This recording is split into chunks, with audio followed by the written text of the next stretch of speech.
स्वामी विवेकानंद जी ने कहा था, you will be nearer to heaven through football rather than by the study of Gita. तुम गीता के अध्ययन की अपेक्षा फुटबॉल के द्वारा स्वर्ग के ज़्यादा नज़दीक पहुँचोगे। ऑफ कोर्स उसका मतलब ये नहीं कि गीता का अध्ययन हम बंद कर दें। कई लोग उससे बहुत अ, उनका रिएक्शन होता है, अरे ये कैसे स्वामी विवेकानंद ने कह दिया गीता का अध्ययन बंद करो। ये नहीं कहा है। कितने फिर विद्यार्थी हमारे पास आकर के कहते हैं कि स्वामी जी ने कहा है गीता के अध्ययन की अपेक्षा फुटबॉल के द्वारा स्वर्ग के नजीक पहुंचोगे, तो हमने बस अब गीता का अध्ययन बंद कर दिया, फुटबॉल खेलना शुरू किया या क्रिकेट खेलना शुरू किया। तो स्वामी जी का ये कहना नहीं था कि गीता का अध्ययन मत करो। पूरा वाक्य हम नहीं सुनते हैं, इसीलिए वाक्य नहीं पढ़ते, इसलिए समस्या होती। उन्होंने कहा था you will be nearer to heaven through football rather than by the study of Gita, because by playing football you will become physically strong and then you will be able to understand the message of Sri Krishna better। कि जब तुम्हारा शरीर मजबूत होगा तब तुम भगवान श्री कृष्ण का संदेश अच्छी तरह समझ सकोगे और उसको कार्यान्वित कर सकोगे। इसलिए physical strength is also an important thing in spiritual life, ये उनका कहने का मतलब था। तो इसका गलत उपयोग करते हैं, जो भी होगा। परंतु ये स्वामी विवेकानंद जी हमेशा चाहते थे, what we want is strength, strength, strength, physical strength, mental strength, intellectual strength, moral strength, spiritual strength, strength की बात करते थे। और स्वामी रंगनाथानंद जी महाराज भी हमेशा स्वामी विवेकानंद के इस उपदेश का फैलाते थे और उनका स्वयं का जीवन भी उसका प्रत्यक्ष उदाहरण था। इतने फिट थे, 90 साल की उम्र तक में तो घूमते रहते थे। 70 साल की उम्र में तो इतना अच्छा वॉलीबॉल खेलते थे। ब्रह्मचारी और ट्रेनिंग सेंटर ब्रह्मचारी बेलू मठ में, वहाँ पर एकदम खेलना शुरू कर देते थे वॉलीबॉल। और सभी उनका आखिर तक, up to the last moment of his life, he was as agile, as enthusiastic, as zealous, enthusiastic, like a young person. एक युवक के समान उनका मन था। भले शरीर बाद में इतना मजबूत शरीर भी बाद में धीरे धीरे इतना अधिक वर्ल्ड टूर्स, इतने सारे लेक्चर टूर्स, इतना सारा भोजन में भी उनको बहुत ही बाद में तो उनका पेट बहुत ही खराब हो गया, तो अत्यंत सादा भोजन लेते थे। परंतु he never cared for diet और फूड और कुछ नहीं। दिन रात वो नेशनल इंटरनेशनल समस्याओं के समाधान में जुटे रहते थे। एक बार एक सेवक ने देखा रात को 3 बजे है और महाराज सो नहीं रहे हैं। बोले महाराज आपको नींद नहीं आ रही है? तो I am thinking about Kashmir problem. उस समय रात को भी दिन रात वो समस्याओं, नेशनल, ये राष्ट्रीय अंतर्राष्ट्रीय समस्याओं में है। तो इसके कारण दिन रात परिश्रम कर रहे हैं, तो शरीर फिर टूट गया। फिर भी उनकी जो स्पिरिट थी, young spirit, that continue till the last day. What ever it is, उन्होंने जो कहा था ये शरीर मजबूत रखो, इसका। और स्वामी विवेकानंद ने दूसरा संदेश कहा था, the greater the struggle the greater the person who comes out of it. जितना कड़ा संघर्ष होगा उतना ही वह महान बनेगा मनुष्य जो इस संघर्ष को पार कर देगा, पार करना पड़ेगा। The greater the struggle the greater the person who comes out of it. जितना संघर्ष महान होगा, कड़ा होगा, उतना ही महान व्यक्ति उसमें से निकलेगा। तो स्वामी रंगनाथानंद जी महाराज उसका प्रत्यक्ष उदाहरण थे। इतना अधिक संघर्ष उन्होंने अपने जीवन में किया। अत्यंत संक्षेप में उनका जीवन हमने लिया है, पूरा संघर्षों की कहानी है। बचपन से ही आप समझ जाइए कि 8 क्लास में उनके गांव में स्कूल ही नहीं थी, तो 8 क्लास उनको 3 बार करना पड़ा। 8वीं कक्षा, उसके आगे जा ही नहीं पाते थे। और गांव के बाहर जाने का तो उस समय कोई सोच भी नहीं सकता था। 8वीं कक्षा 3 बार पास की। और फिर बाद में टाइपिंग कोर्स करने के लिए आते हैं त्रिशूर पास के शहर में, और वहाँ पर फिर त्रिशूर आश्रम में आना जाना शुरू करते हैं, गॉस्पेल पढ़ना शुरू करते हैं। और फिर 15 साल की उम्र में तो मैसूर आश्रम में वो ब्रह्मचारी बन जाते हैं। और 7 वर्षों तक उनका काम क्या था?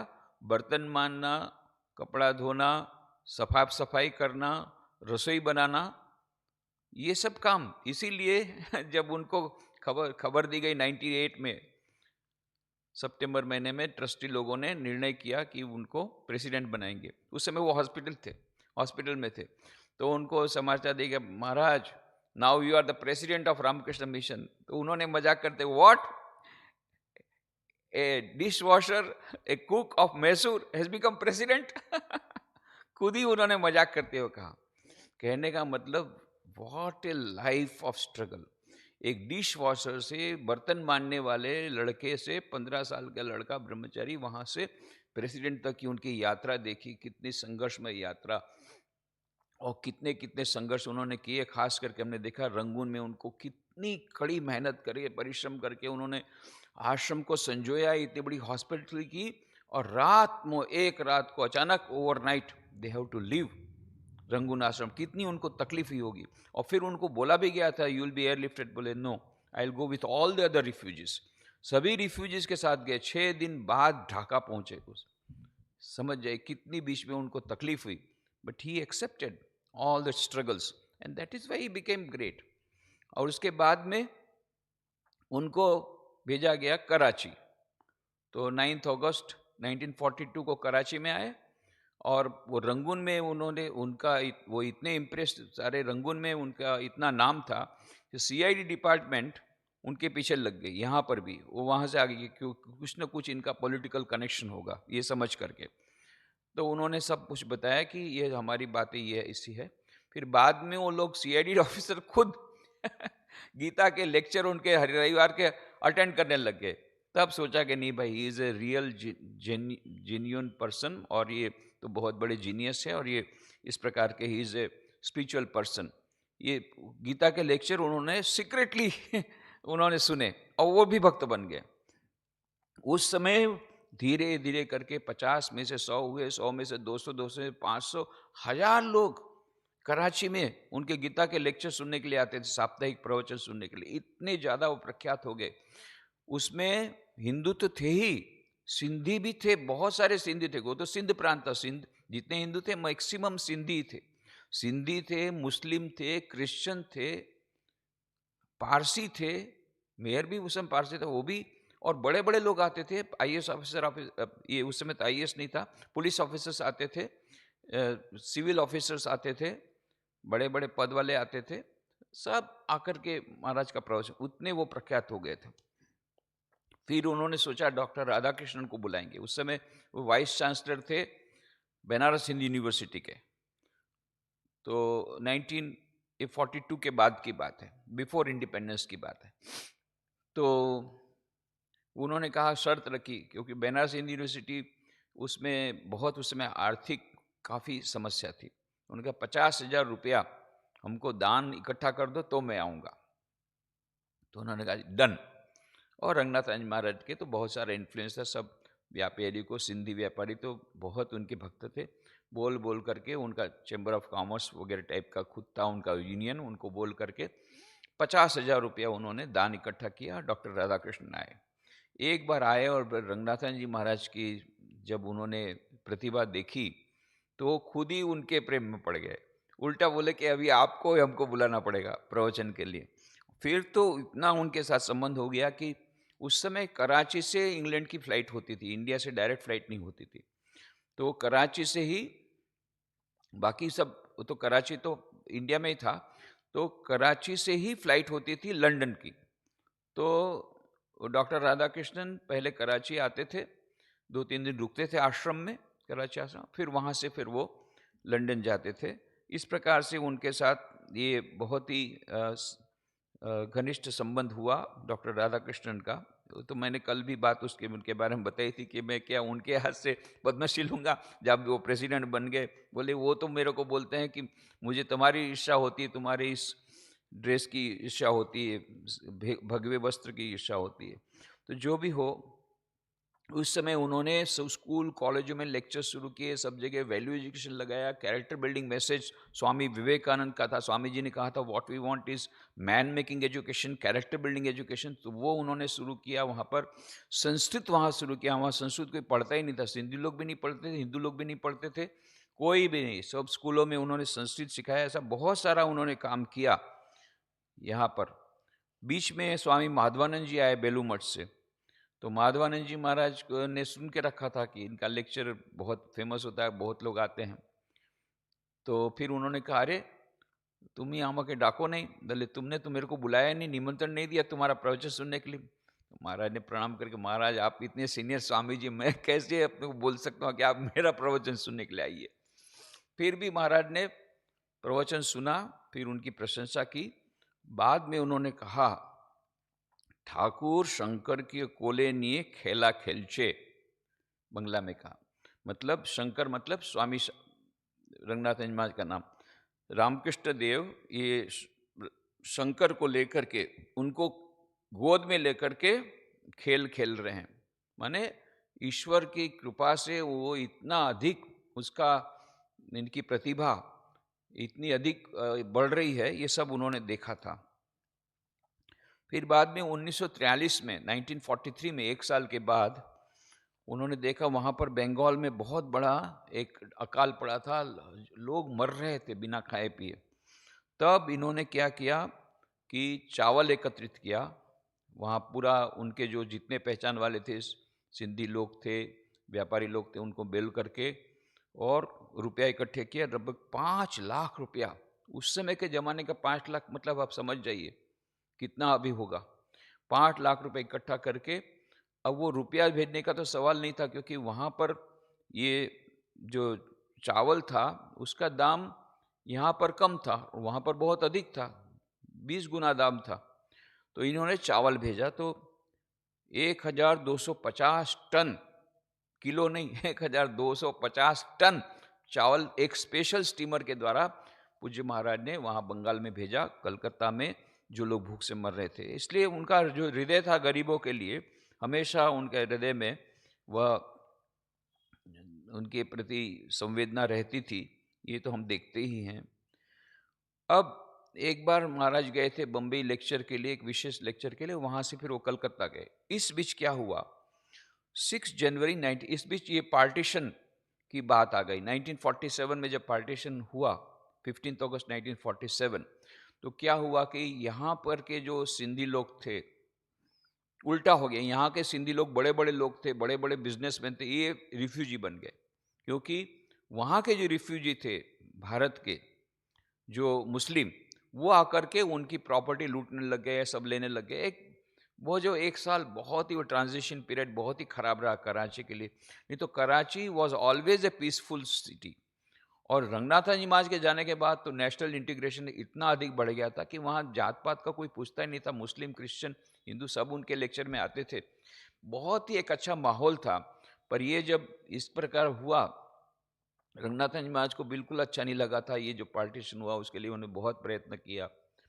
पर बाद में जो पता पड़ा वहाँ पर कुछ सन्यासियों को कि चर्चिल ने इसको बुलाया था, जिन्ना को स्पेशल बुलाया इंग्लैंड में, उसने ये उसके ब्रेन वॉशिंग करके बोला कि नहीं तुमको ये पार्टीशन करना ही पड़ेगा।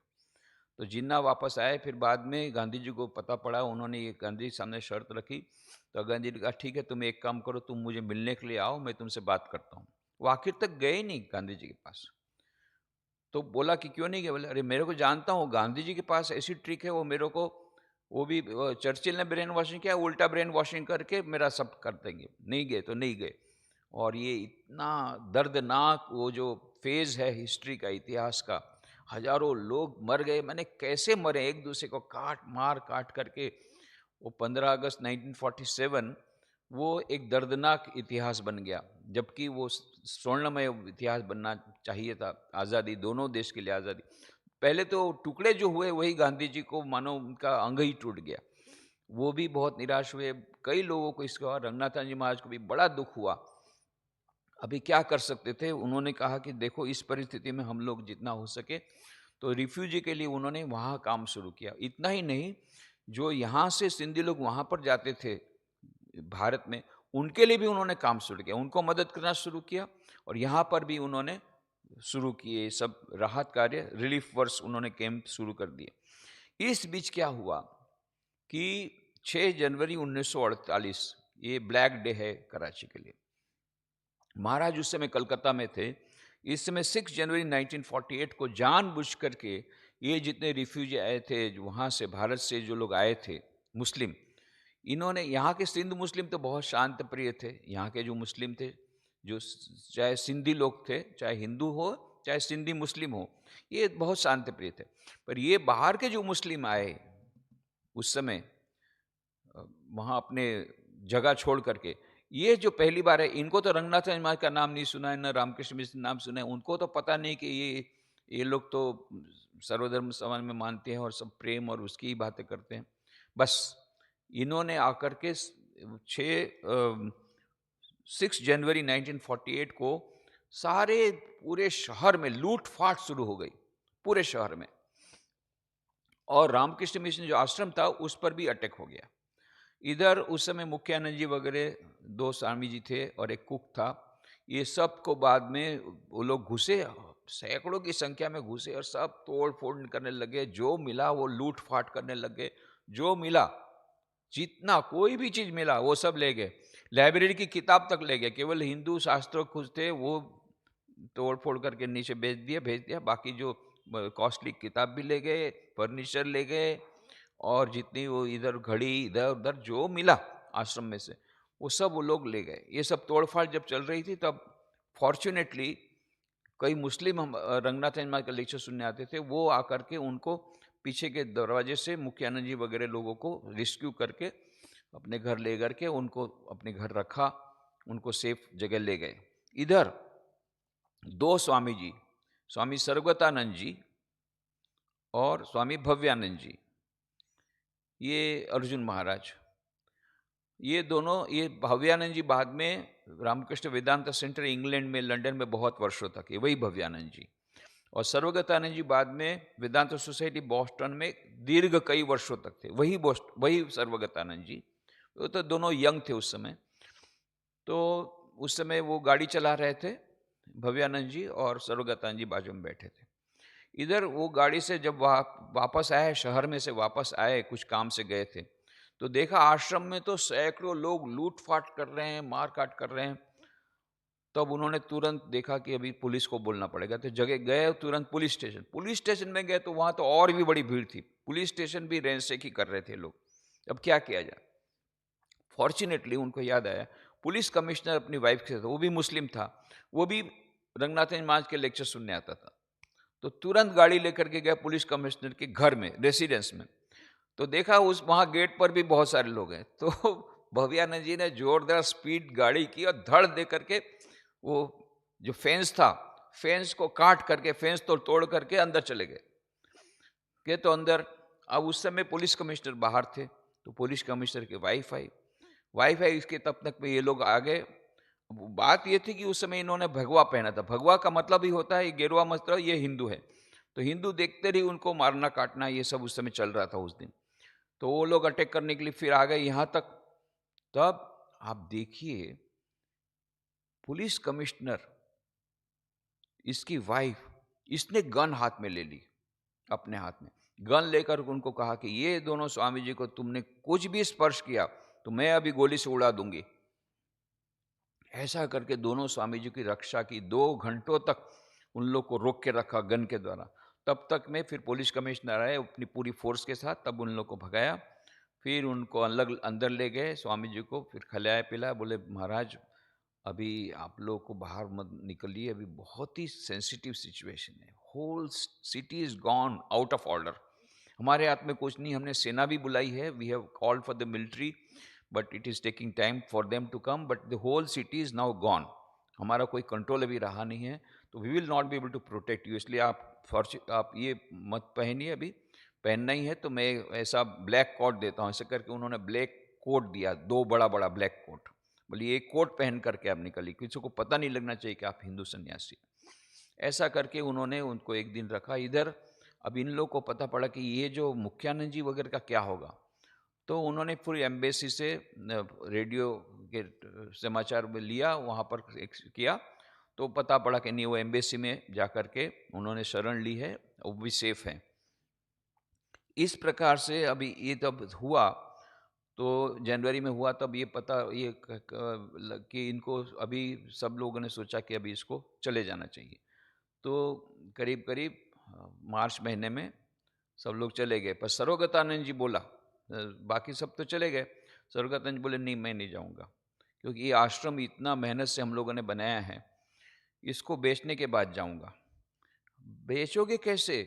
वहां पर एक रिच जो हमारा भक्त था, आश्रम का जो भक्त था, उसने बोला ठीक है मैं खरीद लूंगा, पर पोजीशन पोजीशन कैसे मिलेगा? क्योंकि वहाँ का सिंध गवर्नमेंट का, कराची सिंध गवर्नमेंट का जो पब्लिक प्रोसिक्यूटर, उससे बड़ा तो कोई है ही नहीं गवर्नमेंट की तरफ से फाइट करने, वो खुद उसमें ऑक्यूपाई कर लिया, बंगला अपने नाम पे कर दिया है, उसको कैसे खाली कराओगे?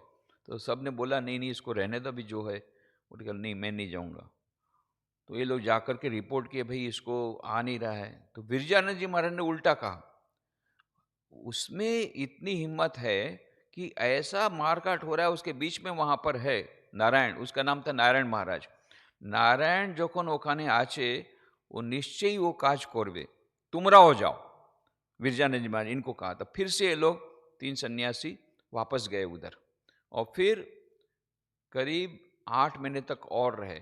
बाद में 6 महीने फिर 9 अगस्त को, 9 अगस्त 1942 को रंगनाथन में आए थे कराची में। 9 अगस्त 1942 में आए थे, 9 अगस्त 1948 में फिर सब कुछ छोड़ छाड़ करके आना पड़ा। पर उसके पहले उनका काम हो गया, वो जो बंगला था वो बेच दिया उसका। अच्छा, उसका पोजीशन मिलने के लिए भी सर्वगतानंद जी ने क्या किया? अभी पोजीशन तो मिलना पड़ेगा, तो क्या किया जाए? पब्लिक प्रोसिक्यूटर्स में आया है, तो सिंध गवर्नमेंट को बोलने से नहीं होगा, क्योंकि सिंध गवर्नमेंट का मेन पर्सन है ये पब्लिक प्रोसिक्यूटर। तो सेंट्रल गवर्नमेंट को पास गए, तो सेंट्रल गवर्नमेंट का जो मिनिस्टर था उसको मिलने के लिए गए सर्वगतानंद जी, इसी ड्रेस में। वो जा रहे थे, उसमें एक आदमी ने उसको पकड़ा, उस पकड़ करके अपनी ऑफिस में लाया, आप क्या कर रहे हैं, आप इस ड्रेस में सब जगह घूम रहे हैं? फिर बोले मैं जा रहा हूँ मिनिस्टर से मिलने के लिए। तो अब उसने कहा अरे मिनिस्टर तो पूरा एंटी हिंदू है, वही मरवा देगा आपको। फिर बोला आप fortunately you come to the right place, I am the secretary of relief and rehabilitation, इसी मिनिस्टर के अंडर में हूँ, मैं आपको बताता हूँ कैसे करना। फिर उसने बोला कोर्ट में आप इस प्रकार से केस कीजिए, अभी उसका समन्स का नोटिस जो देना पड़ेगा कि भाई your property is being taken away, तो ये समन्स कौन देगा? किसी की हिम्मत नहीं है। सर्वगतानंद जी बोले मैं जाऊंगा। उनको बाद में पूछा कि तो आपकी इतनी हिम्मत हुई, इतनी मारकाट हो रही है, पब्लिक प्रोसिक्यूटर जो हमारे अगेंस्ट में है, सबसे बड़ा आदमी है वो सिंध गवर्नमेंट का, उसके बंगले में जाकर के, उस वहां पर जाकर के, आप उसके घर में जाकर के आपको ये नोटिस देना, समन्स नोटिस देना, उसके पास गन है, पूरी फोर्स है उसके पास, तो ये हिम्मत कहाँ से आई?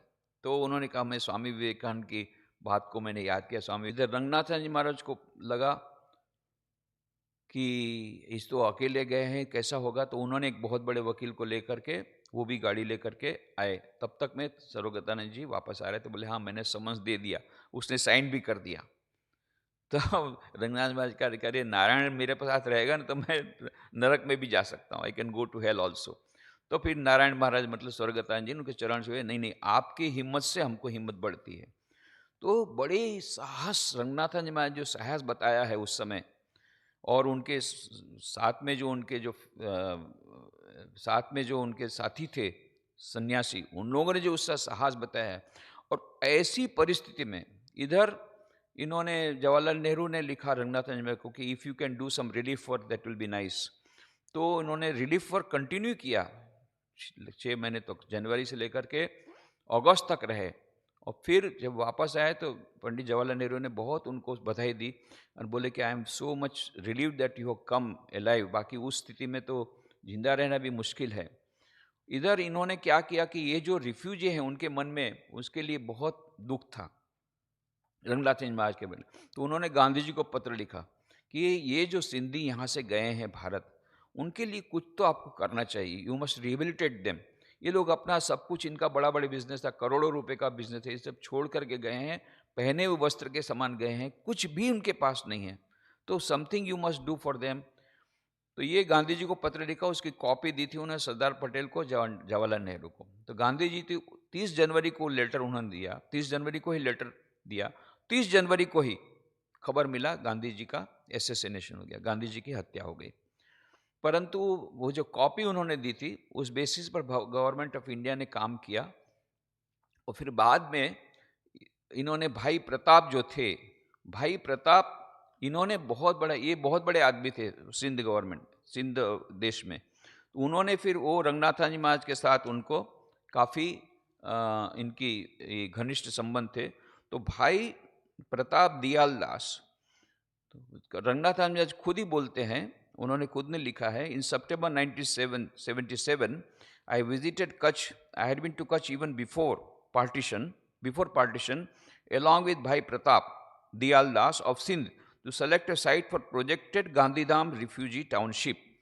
तो बाद में ये कहा गया था गांधीधाम के आसपास में, ये उन्होंने कहा था, भाई प्रताप का ऐसा विजन था, बहुत बड़ा विजन था, एक बहुत बड़े आदमी थे, बहुत करोड़पति आदमी थे। उनका ये विजन था कि गांधीधाम को एक बिजनेस सेंटर के समान करेंगे, कंडला पोर्टर्स को पोर्टर्स बनाएंगे, और Adipur will be residential colony.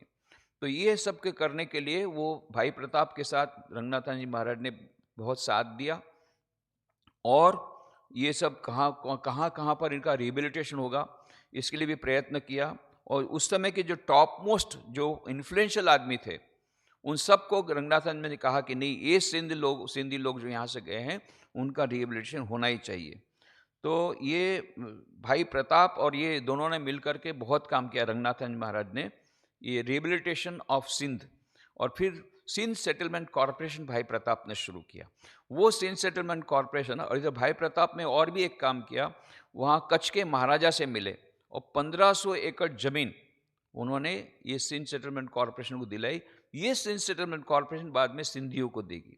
उसी में से 3 एकड़ जमीन हमको रामकृष्ण सेवा केंद्र के लिए मिली हुई है, वो ही सिंध सेटलमेंट कॉरपोरेशन। ये अपने आप में लंबी कहानी है, उसमें अभी नहीं जाएंगे, परंतु यह जो कार्य है सिंधियों के सेटलमेंट के लिए, रंगनाथन जी महाराज ने भाई प्रताप के साथ बहुत प्रयत्न किया, और इस प्रकार से सिंधियों को सेटलमेंट करने की बात हुई, और आदिपुर में रेसिडेंशियल कॉलोनी हुई, और गांधीधाम में बिजनेस सेंटर हुआ, और कंडला पोर्ट ट्रस्ट डेवलप हुआ।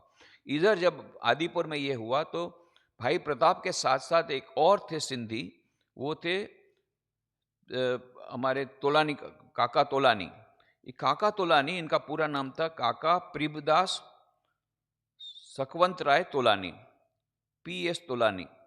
ये पीएस तोलानी भी बहुत बड़े थे, बहुत बड़े जमींदार थे, और लारकाना नाम का जो शहर है उसमें सबसे बड़े शायद जमींदार थे, बहुत बड़े पैसे वाले थे।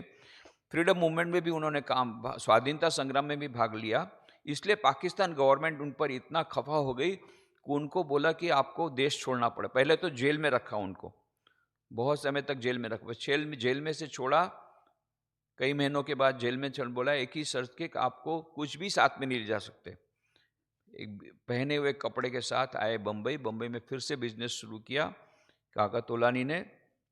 ही स्टार्टेड अगेन, फिर ही कलेक्टेड मनी, और फिर उन्होंने देखा कि इस प्रकार से आदिपुर में ये हो रहा है, तो बम्बई में रहते थे मुंबई में, पर आदिपुर में क्योंकि ये सिंधी जब कराची के सब यहाँ पर आए थे, तो सिंधियों के लिए उन्होंने सोचा, उन्होंने रंगनाथन जी महाराज ने उनको बोला था कि भाई education education education alone is the panacea of all our evils. सब समस्याओं का एकमात्र समाधान है प्रॉपर टाइप ऑफ एजुकेशन, शिक्षा। तो उन्होंने शिक्षा की कई संस्थाएं शुरू की। उन्होंने तोलानी फाउंडेशन शुरू किया 1969 में वहाँ पर आदिपुर में, और लगभग अभी मेरे ख्याल से 10 से अधिक एजुकेशनल इंस्टीट्यूट है, जिसमें करीब करीब 7,000 स्टूडेंट्स वहाँ पर उसमें स्टडी कर रहे हैं, जिसमें पॉलिटेक्निक है, हॉस्टल्स हैं, बॉयज़ गर्ल्स की हॉस्टल है, आर्ट्स एंड कॉमर्स कॉलेज है, ऐसे बहुत सारी एजुकेशनल इंस्टीट्यूशन वहाँ शुरू की है काका तोलानी ने। And they are trying to give this man making character building education of Swami Vivekananda. और सभी उनके जो हॉल है उनका भी रामकृष्ण शारदा देवी के नाम से ही सब हॉल है। और 67 में काका तोलानी ने वहीं आदिपुर में रामकृष्ण सेंटर भी शुरू किया, रामकृष्ण स्टडी सेंटर, वो भी अपने आप चल रहा था। इधर उन्होंने 1977 में रंगनाथन जी महाराज को बुलाया, और रंगनाथन जी महाराज के हाथ से उन्होंने एक ऑडिटोरियम इसका उद्घाटन कराया। तो ये ऑडिटोरियम में आपने देखा होगा कि ये ऑडिटोरियम में लिखा है, that was this auditorium was inaugurated in 1977. ये 1977 में उद्घाटन हुआ। और ये काका तोलानी, इनका जन्म हुआ था 25 अगस्त 1893 को, जिस समय स्वामी जी ने शिकागो धर्म सभा में भाग लिया था। लड़काना में उनका ये हुआ, जन्म हुआ। और बहुत उन्हें चैरिटी के काम किए, बहुत पैसे वाले वहाँ थे। फिर से एकदम निसंबल हो गए जब पाकिस्तान गवर्नमेंट सब उनके पास छीन लिया। फिर से उन्होंने बिजनेस शुरू किया बम्बई में, फिर से वो धनवान बने। पर ही फॉलोड ट्रस्टीशिप मैनेजमेंट और followed the principle of trusteeship management, और सेवा के उन्होंने बहुत कार्य किए, खास करके शिक्षा के क्षेत्र में। और आदिपुर में उन्होंने ये संस्थाएं शुरू की, साथ साथ में रामकृष्ण स्टडी सर्कल भी शुरू किया। और वहाँ पर जो ऑडिटोरियम का उद्घाटन भी उन्होंने स्वामी रंगनाथन जी महाराज के हाथ में से ही उन्होंने किया। स्वामी रंगनाथन जी महाराज वहाँ पर उनके पास से ही उन्होंने कराया। तो उसका नाम दिया, ऑडिटोरियम का नाम। पहले तो उन्हें गांधीधाम कॉलेजिएट बोर्ड खोला, उसका नाम गांधीधाम कॉलेजिएट बोर्ड, जितनी संस्था है उसको लेकर के गांधीधाम कॉलेजिएट बोर्ड बना। और फिर प्रभु दर्शन नाम का उन्होंने ऑडिटोरियम शुरू किया। ये प्रभु दर्शन ऑडिटोरियम, उसमें लिखा भी हुआ है प्लेक में, Gandhidham collegiate board Prabhu Darshan H.H. Swami Ranganathananda of Ramakrishna order, inaugurated by Swami Rangnaathanand of Ramakrishna Order on Tuesday the 13th September 1977। और ऐसा कहते हैं कि बाद में वो 77 में जब वहाँ पर गए थे, तब काका तोलानी ने ये ज़मीन बताई जिसमें अभी रामकृष्ण सेवा केंद्र है। ये ज़मीन बोले मैं रामकृष्ण यहाँ पर जो मिशन आएगा उसके लिए मैं रख रहा हूँ। तो ये ज़मीन का सिलेक्शन भी स्वामी रंगनाथन जी महाराज ने किया है। तो रिहेबिलिटेशन के लिए बिफोर पार्टीशन स्वामी रंगनाथन जी कच्छ में गए हैं, कैसे 3 लोगों का सेटलमेंट होगा ये भी भाई प्रताप के साथ उन्होंने देखा। और रामकृष्ण मिशन का जो सेंटर बनेगा, रामकृष्ण सेवा केंद्र बनेगा, जो उसकी भी जमीन का भी वह उन्होंने निरीक्षण किया है Swami Ranganathan ji Maharaj during a second visit to Kutch, that in 1977। तो ये भाई प्रताप और ये काका तोलानी, इन दोनों के साथ उनका बहुत ही अच्छा संबंध था। ये काका तोलानी 10 जुलाई 1988 उन्होंने अपना अंतिम सांस ली उन्होंने 10 जुलाई 1988 को ही पास्ट अवे। तो मरते समय उन्होंने एक अपनी अंतिम इच्छा जाहिर की। अंतिम इच्छा उन्होंने कहा कि आदिपुर में इतनी सारी एजुकेशन इंस्टीट्यूट मैंने चलाई है, रामकृष्ण ये स्टडी सर्कल चलाया है, परंतु रामकृष्ण मिशन की एक ब्रांच वहाँ पर आदिपुर में हो, उसके लिए प्रयत्न करना चाहिए। ऐसा ये उन्होंने अंतिम उनकी इच्छा जाहिर की।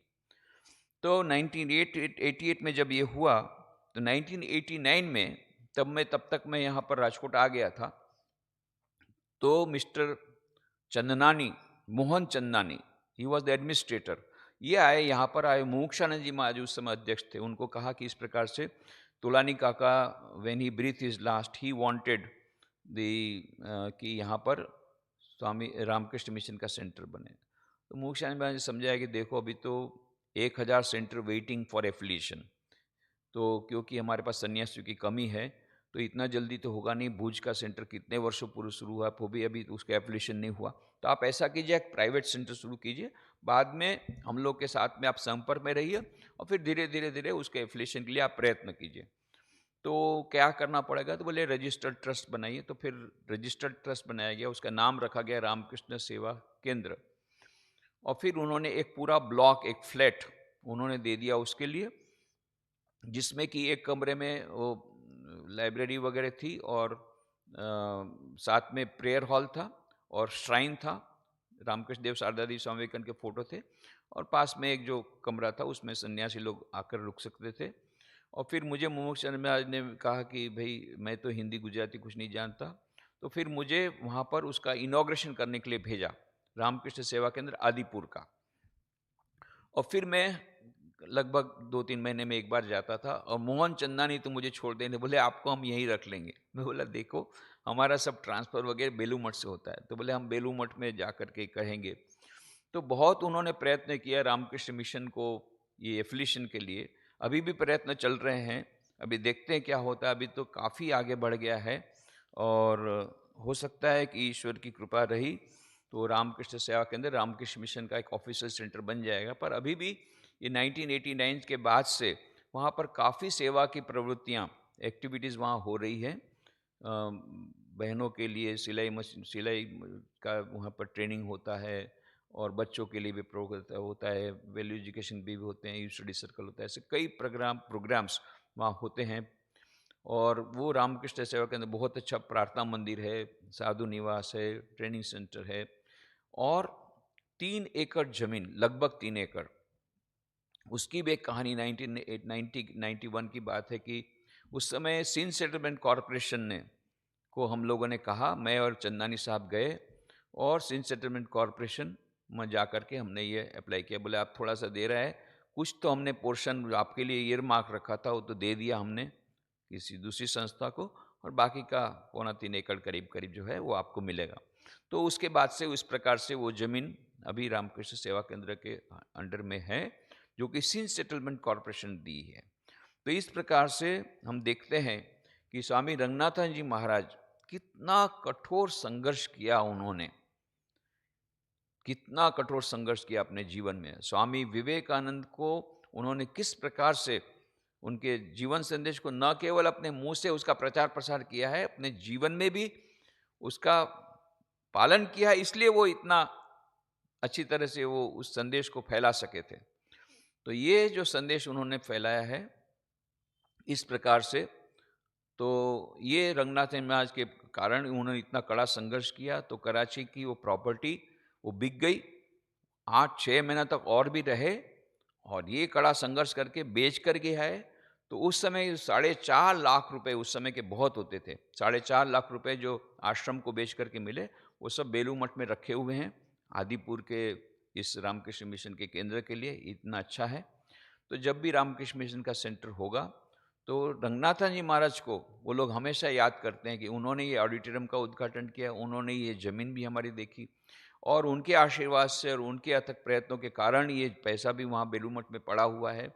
तभी ऐसी हम आशा करते हैं कि स्वामी रंगनाथन महाराज के आशीर्वाद से, रामकृष्ण देव शारदा देवी स्वामी विवेकानंद के आशीर्वाद से शीघ्र ही वहाँ आदिपुर में रामकृष्ण मिशन का सेंटर बनेगा, ऐसी हम कामना करते हैं। पूज्य स्वामी रंगनाथन महाराज के चरणों में प्रणाम करते हैं कि उनके जीवन की कई बातें हैं जो अभी बोलना रह गई है, परंतु अभी हम स्वामी विवेकानंद को लेकर के फिर से आगे बढ़ेंगे।